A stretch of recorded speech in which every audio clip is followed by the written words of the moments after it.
سید عالم علیہ السلام پر ہر چیز قربان کر دی حضرت ابو بکر صدیق. ہر چیز بچے بھی مال بھی.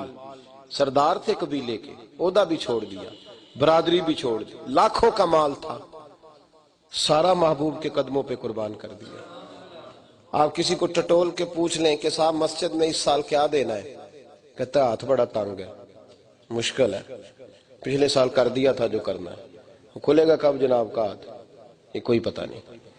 لوگ سوچ رہے ہیں، سمجھ رہے ہیں. خود نبی پاک صلی اللہ علیہ وسلم کی بارگاہ میں کچھ لوگوں نے کہا حضور ہم ہر چیز دینا چاہتے ہیں اللہ کے راستے میں. فرمایا نہیں بھائی، چوتھا حصہ دو، 3 حصے بچوں کے لیے رکھو. حضرت ابی بن کعب نے کہا، نبی پاک نے، حضرت کعب بن مالک نے کہا حضور نے منع کر دیا. فرمایا چوتھا حصہ. حضرت ابو لبابہ نے کہا حضور ساری جائیداد دینی ہے. فرمایا نہیں بھائی، چوتھا حصہ. تیرے بچے بھوکوں مرے، ہمیں پسند نہیں، 3 حصے گھر رکھ. جب باری آئی جناب صدیق اکبر کی، وہ لاؤ سارے مال لاؤ، تو حضرت سیدنا عمر فاروق فرماتے ہیں میں نے کہا اس دفعہ جیتوں گا. میں نے آدھا مال گھر کا تیار کیا، 2.5% زکوٰۃ نہیں، 50%. کتنا تیار کیا؟ چلو تسی بولتے چھوڑو نا، جتے گل ہو رہی ہے، حضرت عمر کی بات ہو رہی. کتنے فیصد دیا؟ یعنی تقسیم کر کے نا، ایسے کر کے آدھا دے دیا. کہتے ہیں میں نے کہا جیتوں گا. لیکن جب میں پہلے پہنچ گیا آدھا مال دیا تو حضرت عمر فرماتے ہیں میں تھوڑا سا نا اپنی طبیعت میں اچھل کود محسوس کر رہا تھا کہ نہیں میرے جتنا بھی کوئی لا سکتا ہے.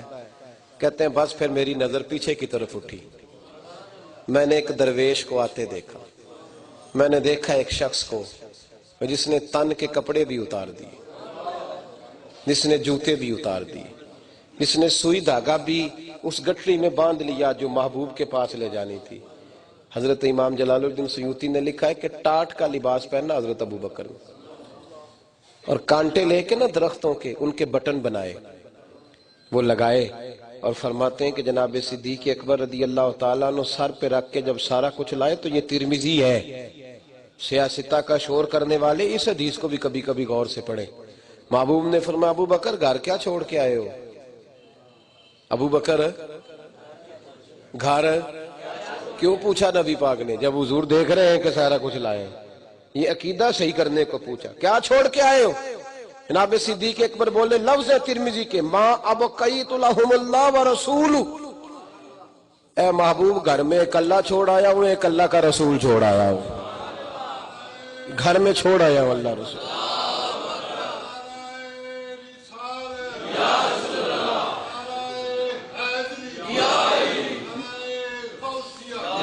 اللہ اور اللہ کا رسول گھر چھوڑ آیا ہوں میرے محبوب پاک، اور سارا کچھ ہی. مولانا حسن رضا نے 2 شعر کہے، کمال کر دی. اعلیٰ حضرت کے چھوٹے بھائی تھے، کہنے لگے بیاں ہو کس زبان سے مرتبہ صدیق اکبر کا. کہنے لگے وہ زبان کہاں سے لاؤں جناب صدیق اکبر کی شان بیان کرے. ہمارے ہاں نا اب محفلوں میں رواج ہو گیا، آخر میں کہتے ہیں اب میں حضرت علی کی منقبت پڑھنے لگا ہوں ہر محفل میں. اور نقیب محفل، چونکہ ہمارے ہاں نا ایک فلسفہ ہے کہ جو سارے کر رہے ہیں نا، بھیڑ چال کا پتہ ہے کیا ہوتی ہے؟ بھیڑ چال کا پتہ ہے؟ وہ ایک بھیڑ غلطی سے گر گئی تھی کنویں میں، باقیاں چھالا مار چڑیاں. میں کہا اتھے ہو رہے کی یہ بھیڑ چال ہوتی ہے کہ دیکھتے نہیں لوگ. بھائی توجہ ہے میری بات پر؟ حضرت علی سے جو کم پیار بھی کرے نا وہ بھی منافق ہو جاتا ہے. محبوب نے فرمایا علی کی محبت ایمان ہے، علی کا بغض نفاق ہے. اور سیدہ پاک کا تو جو نام ادب سے نہ لے اس کے بھی ایمان میں شک ہے. لیکن بتاؤ کوئی ایک منقبت حضرت ابو بکر کی بھی تو لکھنی چاہیے نا. نقیب محفل صاحب کو اور نعت خان صاحب کو ان کی شان میں بھی کوئی 2 شعر آنے چاہیے کہ نہیں آنے چاہیے؟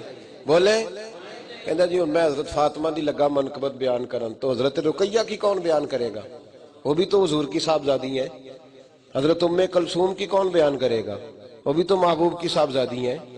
حضرت زینب کی کون بیان کرے گا؟ وہ بھی تو نبی پاک کی صاحبزادی ہیں. کیا بھیڑ چال ہے؟ کیا حضرت عمر فاروق کی شان میں کوئی منقبت نہیں؟ حضرت عثمان غنی جن کے گھر میں مصطفیٰ کی 2 بیٹیاں ہیں، اگر تمہیں منقبت نہیں نہ نظر آتی تو بریلی شریف چلو. بریلی کے امام فرماتے نور کی سرکار سے پایا دوشالہ نور کا، ہو مبارک تم کو ذوالنورین جوڑا نور کا، ادھر سے لے لو بھائی۔ لیکن ہمارے ہاں تو بھیڑ چال ہے، بس ایک ہی طرف سب لگے ہوئے۔ مولانا حسن رضا حضرت صدیق اکبر کی منقبت کہتے ہیں، اعلیٰ حضرت کے بھائی ہیں، کہتے ہیں بیاں ہو کس زباں سے مرتبہ صدیق اکبر کا، کہ محبوب خدا محبوب ہے صدیق اکبر کا۔ اور کیا خوب شعر کہا، کہنے لگے لٹایا راہ حق میں گھر کئی بار اس محبت سے، لٹایا راہ حق میں گھر کئی بار اس محبت سے، کہ لٹ لٹ کر حسن گھر بن گیا صدیق اکبر کا، لٹ لٹ کر حسن گھر بن گیا۔ اور ہر چیز، مال بھی دیا، بچے بھی دیے۔ آج لوگ یہ تو شور کرتے ہیں کہ حضرت عائشہ کی عمر 14 سال تھی یا 9 سال تھی جب حضور سے نکاح ہوا تھا۔ او بھائی، کہتے ہیں جی کم عمر بچی عورت سے شادی کی، تم اسلام کی حکمت کو سمجھتے ہی نہیں۔ اگر حضرت عائشہ صدیقہ گھر کے اندر کی حدیثیں روایت نہ کریں تو عورتوں کے مخصوص مسائل امت تک پہنچ ہی نہیں سکتے۔ حضور کے پاس جتنی ازواج مطہرات تھی ساری بڑی عمر کی تھی۔ ایک ایسی نوجوان خاتون کی ضرورت تھی جو مصطفیٰ سے دین سیکھیں اور مصطفیٰ کریم کی امت کی عورتوں تک دین پہنچائیں۔ حضرت عائشہ صدیقہ کو 9 سال محبوب نے رکھ کے پہلے پڑھایا، سکھایا، اس لیے کہ محبوب کو پتا تھا کہ فاطمہ تو میرے 6 مہینے کے بعد چلی جائے گی۔ حضرت عائشہ صدیقہ حضور کے بعد 40 سال تک دنیا میں موجود رہی۔ کتنے سال؟ اور جتنے ضرورت کے مسائل ہیں عورتوں کے، سارے حضرت عائشہ نے امت کو سکھائے۔ اگر دین کا وہ والا جز نکال دیا جائے تو پریشانی ہو جائے۔ لیکن 18 سال عمر تھی ان کی جب وہ بیوہ ہو گئی تھی۔ بظاہر ظاہری طور پر جو احکامات، 18 سال حضرت ابو بکر صدیق بھی جانتے تھے کہ میری شہزادی حضور علیہ السلام کے بعد، لیکن انہوں نے اپنی وہ بیٹی دین کو دے دی۔ اور آپ سوچ نہیں سکتے جتنے دکھ حضرت عائشہ صدیقہ نے برداشت کیے۔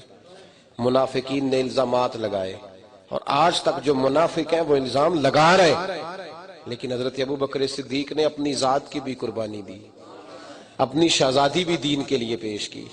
حضرت اسماء بنت ابی بکر صدیق، میں ان پر تفصیل سے جمعے میں بات کروں گا، آنے والے جمعے میں۔